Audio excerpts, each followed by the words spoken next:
الرسول يوقف على طرف الصراط، ما خلانا، ما قال خلاص الحساب بدأ أنا بوقف وكل واحد يأخذ جزاه.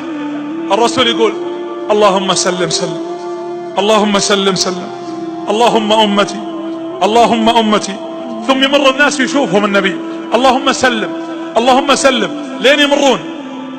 إذا طلعوا واطمأن أن الناس مشوا على الصراط، راح للطرف الثاني اللي هو الطرف اللي عند باب الجنة، فتفتح أبواب الجنة ويبدأ الرسول يدخلنا واحد واحد، ياخذك يا إبراهيم ويا محمد ويا فهد ويا خالد ويا منيرة، ويمسكك حتى يهديك ويدخلك إلى قصرك. اللهم لا تحرمنا من هذا الموقف يا رب العالمين.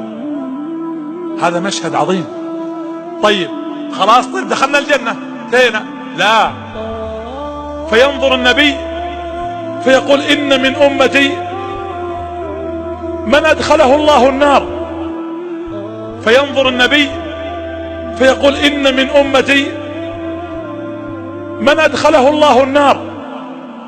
يا رسول الله حتى أهل النار، حتى الذين عصوا؟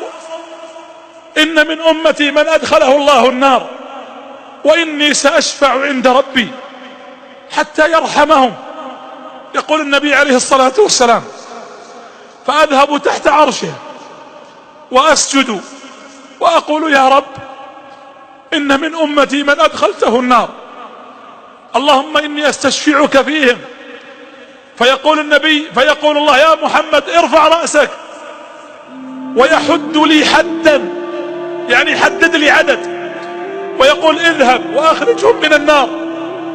يقول فآتي وأحد الحد وأخرج من أمتي من أخرجه.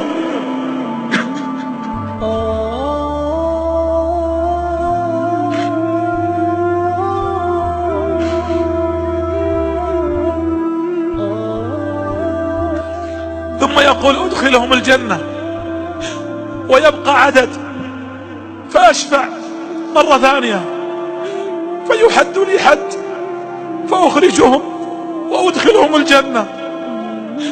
يقول 4 مرات.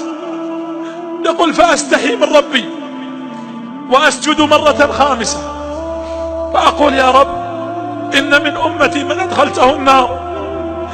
فيقول الله يا محمد ارفع رأسك واذهب وأخرج كل من كان في قلبه لا إله إلا الله. يقول فآتي وأخرج منهم، ثم أذهب المرة السادسة فيقول الله يا محمد اذهب وأخرج كل من كان في قلبه مثقال ذرة. يقول فأذهب حتى يقول الله يا محمد اذهب وأخرج كل من كان في قلبه مثقال حبة من إيمان. يقول فأخرج ما شاء الله من أمتي حتى يدخلون الجنة. ثم إذا أردت الدخول خلاص يا رب إنه من أمتي، فيقول الله له يا محمد إنك لا تدري ماذا أحدث بعدك.